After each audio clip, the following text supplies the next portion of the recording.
April 29th, 1945, 7:15 hours. Führerbunker, Berlin. The city above is a furnace. Shells scream through the streets, shattering windows, splintering walls, tearing lives apart. Smoke curls upward like black serpents, and the air is thick with ash and gunpowder. You can almost taste it, metallic, acrid, impossible to breathe without coughing. Below ground, it is quieter. The concrete walls of the Führerbunker hum with tension. Officers shuffle papers, light cigarettes, and whisper news of the front lines. Some glance nervously at maps, littered with red and blue markers. Berlin shrinking, Soviet forces closing in, the Reich collapsing in real time. Adolf Hitler moves through the dim corridors with rigid steps. His face is pale, but his eyes burn with a manic focus. Around him, aides like Joseph Goebbels, Martin Bormann, and Otto Gunsch follow. Silent, deferential, aware that this is a man teetering on the edge of reason and obsession. In the corner of a small, sparsely decorated room, Eva Braun waits, her hair's pinned back, dressed simple but elegant, and her hands tremble slightly. Today is supposed to be their wedding day, a private 3-minute ceremony. Rings exchanged, words spoken. A fleeting attempt at normalcy in a world falling apart. Hitler smiles, or what passes for it. His gloved hands shake as he reaches for hers. There is no music, no fanfare, only the distant rumble of artillery above, each boom like a grim drumbeat counting down the hours. Outside, Berlin burns. Inside, the bunker vibrates with each shell. Soldiers glance at each other nervously, hearing the city die above, while the man they follow plans a day unlike any other. After a few words, the marriage is done. A quick handshake, a kiss, and Hitler retreats to his private quarters. The doors close. Silence. And yet the madness does not pause for matrimony. Because in the Führerbunker, every ritual, every personal moment exists only as a prelude to death. Blondi, his German shepherd, lies obediently at his side. She tilts her head, sensing tension, feeling the panic that humans try desperately to hide. Hitler studies her, a strange, cold intensity in his gaze. He reaches for the cyanide capsule, the instrument of his final plan. But first, a test. Blondi moves closer, unsuspecting. One capsule. One bite. Within moments, the dog collapses, lifeless. The Emperor watches, expression unreadable. Relief, ours remain. Orders are dictated, speech is drafted, final wills written. Hitler rants to his aides, his voice sharp, venomous, a whirlwind of accusation and blame.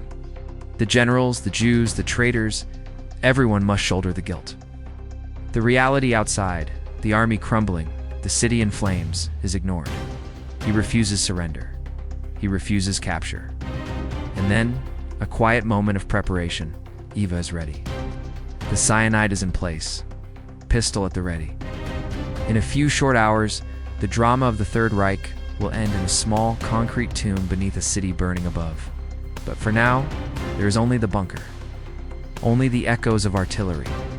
Only the ticking clock. Because when Hitler finally moves toward his end, he does not do it alone. April 29th, 1945, 11:30 hours, Führerbunker, Berlin. The air is thick with smoke and despair, though no fire burns here. It is the smoke of panic, of inevitability. Officers shuffle papers on battered desks. The walls, once a sanctuary of command, now feel like the coffin of the Third Reich. Hitler sits at a small table, dictating his last will and testament. The words tumble from his lips, furious, bitter, almost theatrical. Every sentence is a final act of defiance. Every clause a last attempt to shape history, even as it slips from his grasp. He blames everyone. The generals who failed, the Jews who, in his delusion, orchestrated every disaster, allies who dared oppose him. The tone is venomous, but beneath it lies something more fragile. The fear of being remembered not as a Führer, but as a man who surrendered. Martin Bormann and Joseph Goebbels sit opposite him, pen in hand. They record every word, every vitriolic accusation, every command. They nod politely, masking their own terror. They know that within hours, their lives, their loyalties will be meaningless. Meanwhile, Eva Braun moves quietly, almost invisible. She listens, pale, serene, yet trembling. This is not a bride preparing for a life together. It is a woman on the threshold of death, sharing the final moments of a world ending around them. Hitler pauses, staring at the capsule in his hand. The gold rim of Eva's wedding ring catches the flickering light. He glances at her, a fleeting human moment before obsession reasserts itself. Side, the roar of artillery grows louder. Explosions shake the bunker, sending papers fluttering and dust falling from the ceilings. You can almost feel the concrete vibrate underfoot, the bunker itself moaning in response to the bombardment. "Never surrender," he growls, almost to himself. "Fight to the last man." But even as he dictates, a truth gnaws at the edges of the room. There is no last man left. The army is gone. Berlin is encircled. The Soviets advance relentlessly, ruthless, unstoppable. He makes one final calculation. A plan for secrecy, for legacy. Nothing must remain to show the world that Hitler chose cowardice over capture. He orders that their bodies be burned. The bunker must not become a spectacle. He must disappear, even if only in the eyes of the world. The cyanide capsule sits between them on the small table, a symbol of control, finality, inevitability. Hitler tests the weight in his hand, then looks at Eva. Together, he says, she nods. There is no fear in her eyes now, only a quiet acceptance. The city burns above. The war he started collapses around him. And below, in the concrete tomb of the Führerbunker, the final act is about to begin. But before the capsule is bitten, there is one last ritual as small. Private confirmation of power and control, a cruel rehearsal of death itself. April 29, 1945, 13:15 hours. Führerbunker, Berlin. The bunker is silent now, except for the occasional rumble above and the low, tense breathing of those who remain. Hitler moves toward Blondi, the German shepherd, who tilts her head curiously. No commands are given. The dog senses only routine, not the shadow of death creeping close. A small capsule rests in Hitler's hand, cyanide. He holds it thoughtfully, almost reverently. Then, with meticulous precision, he administers it to Blondi. The dog reacts instantly. The quickness of the collapse, the finality of the death, is exactly what Hitler had wanted. One test, one confirmation. You can almost feel the cold calculation in the air, heavier than the bunker walls. The smell of antiseptic and smoke lingers, mixed with the faint scent of dog hair. Hitler studies Blondi's still form, expression unreadable. There is no remorse. Only certainty. The aides in the room avert their eyes, some whispering, others silent with horror. They understand the message. This is what awaits humans. If Hitler will test it on his loyal companion, the same fate will befall him and Eva. He picks up the capsule again, weighing it in his hand, glances at Eva Braun. She sits calmly, dressed simply, her hands folded in her lap. Her eyes meet his, no words are spoken. The city shakes above them. A shell hits nearby, rattling the bunker and sending papers fluttering across the table. The world is collapsing outside, but inside, time slows, measured by the heartbeat of anticipation. Hitler stands, dictating final orders with renewed intensity. There is a strange theatricality to it, even as desperation creeps in. Maps are spread across tables, secret caches, who will die, who will escape. Every thought is a calculation, every instruction another attempt to cling to control. And then, the moment arrives. Hitler takes Eva's hand, lifts the capsule to his lips. She mirrors him, cyanide pressed to her own teeth. There is a quiet, almost ceremonial pause. Seconds stretch like hours. The only sound is the distant roar of artillery above, the low hum of electricity in the bunker, the faint scuff of boots on concrete. And then together they bite. Blinding heat, instant silence. The final act of a man who refused capture, a woman who chose to follow him to the end. The room holds its breath, though it is already too late. Outside, Berlin burns. Shells fall in rhythm, unrelenting. Inside, the bunker is frozen in a moment between life and death, a tomb beneath a city on fire. The cowardice of a tyrant has become the quiet, absolute certainty of death. Yet even in this dark finality, the legacy of destruction lingers above ground, streets crumbling, buildings aflame. Thousands of lives caught in the inferno. The war, begun by the man now gone, rages its last brutal hours. And below, in the concrete womb of the Führerbunker, the question hangs unspoken. If Hitler had survived, would the city above have fared worse? April 29, 1945, 15 o'clock hours, Führerbunker, Berlin. Hours before the poison, Hitler had raged. The bunker reverberated with a fury that matched the chaos above. Officers huddled in corners, paper in hand, listening to the Führer rail against generals he once trusted, accusing them of treason, cowardice, and incompetence. Every word was a weapon, every shout, a final attempt to assert dominion over a world slipping beyond his grasp. Maps lay across tables, littered with markers and notes, but he did not consult them rationally. Instead, he pointed, stabbed, and shouted. No surrender, never. We will die here, but we will not give Berlin to the enemy. You can almost feel the tension choke the room. The officers nod, some trembling, some silent, others already calculating escape. The city burns above them. The Red Army is mere streets away, and yet the Führer clings to the illusion of control, of absolute power. He blames everyone, the Jews, the generals, even fate itself. Each accusation is a final testament to a worldview built on paranoia and hatred. Goebbels scribbles furiously, capturing every sentence for posterity, or perhaps to record madness. And yet, even in fury, cracks appear. Orders are contradictory.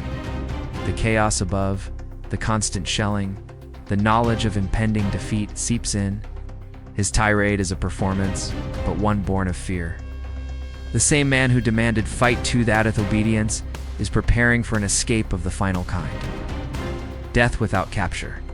Speer, Bormann, and others stand by silently, witnesses to a man unraveling in real time. Hitler dictates last letters, final instructions, the arrangement of his body in Eva's. The careful choreography of death itself. Outside, the city burns. Every shell, every fire, every scream reminds them that the war is ending not with victory, but with annihilation. Hitler's fury is almost theatrical, a mask over desperation. He rages not because he believes in winning, but because surrender would expose his weakness. His obsession with control extends even to death. Finally, he pauses, hands trembling slightly. He looks at Eva Braun, dressed simply but radiating calm. In her presence, the final barrier drops. The performance ends. Reality intrudes. The city is lost, the army destroyed, and the world beyond the bunker continues without him.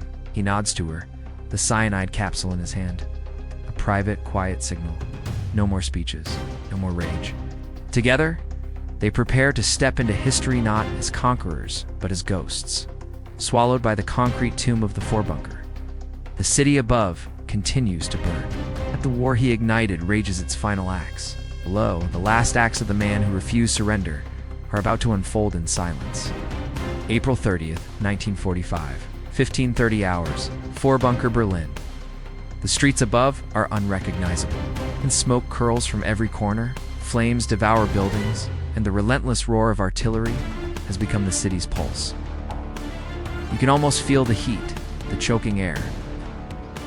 The stench of death and destruction mingled with burning wood and shattered concrete. Berlin is a living nightmare, a city dying beneath the footsteps of the Red Army. Below ground, in the Führerbunker, silence reigns. The last echoes of rage, the dictations, the frantic scribbling of Adolf have ceased. Adolf Hitler and Eva Braun lie together, their lives ended with a bite of cyanide. Quiet act that contrasts sharply with the chaos above. The man who demanded fight to the last man has chosen his final act of cowardice, ensuring that he will not face justice, only oblivion. Blondi lies nearby, a grim confirmation of the poison's lethality, a silent witness to the end of an era. Around the small rooms of the bunker, the remaining aides are frozen. Some whisper prayers, some cannot look. Some take hurried notes of instructions left behind. Wills. Final messages meant to preserve a twisted vision of the Reich. Outside, the city continues its fiery collapse. Civilians flee or hide, soldiers surrender or fight desperately. Berlin burns like a pyre for a dying empire. Its people paying the price for the ambitions of one man and his deluded ideology. You can almost feel the weight of history pressing down, as if the city itself mourns the violence it has endured. Petrol is poured and fire is set. Smoke rises through the crumbling city, carrying with it the last physical remnants of the Führer, disappearing into the sky. The war that Hitler began ends not with a battlefield victory, not with a final stand, but with a concrete tomb in flames. His refusal to surrender, his obsessive control over every detail of his death, becomes the ultimate symbol of his failure. Berlin, though in ruins, survives the tyrant. The Allies claim the city street by street, building by building, as the sun rises over charred rubble. The world will remember April 30th not for the heroism of a general or the bravery of soldiers, but for the collapse of a dictator who could not face defeat, choosing death instead. The Führerbunker, once a command center of terror, becomes a tomb. Concrete walls, entombed secrets, madness, and ambition. History closes on the man who refused to capture and the woman who chose to die beside him. The war he unleashed leaves flames above and silence below, a final testament to his cowardice, his delusions, and the city he tried to dominate but could not. In the end, all that remains are ruins, echoes of artillery, and the lesson that tyranny, no matter how tightly controlled or brilliantly schemed, can crumble into ashes faster than it can conquer.